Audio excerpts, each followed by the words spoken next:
Sagamore Hill in Oyster Bay was built in 1885 by future President Theodore Roosevelt, who wanted a quiet country-style home to raise his children. This home is a Queen Anne type style home.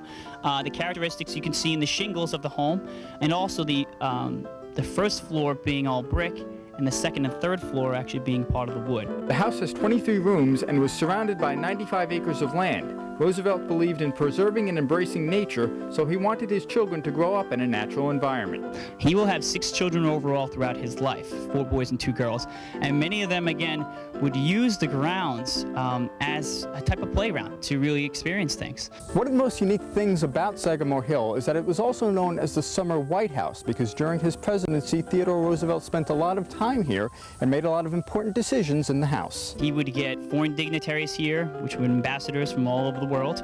He would also get cabinet members, specifically here at Sagamore Hill. They would meet privately with the president in his library.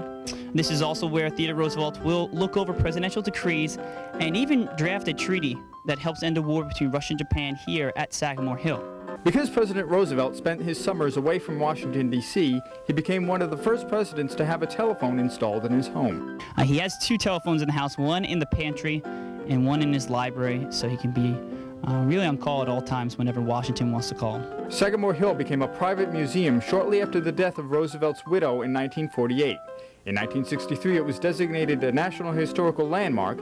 80% of the artifacts in the home are original Roosevelt belongings. This becomes one of the rarest historical homes in the United States, and extremely precious. And as a Long Island gem, a lot of people come up here and they're just so impressed with all the artifacts that we do have, telling his story and telling the family story. Today, the house remains accessible to the public as a National Historic Landmark maintained by the National Park Service, a place where people can go to study and learn about Roosevelt's legacy, as well as his role in local and national history. Really what we do here is try to educate people coming here why Sagamore Hill is so important in history, and why Theodore Roosevelt really remains today as one of the prominent historical figures that we do have in our history. People can come here, they will learn about the policies of Theodore Roosevelt and how not only was he a president, but he was also a family man.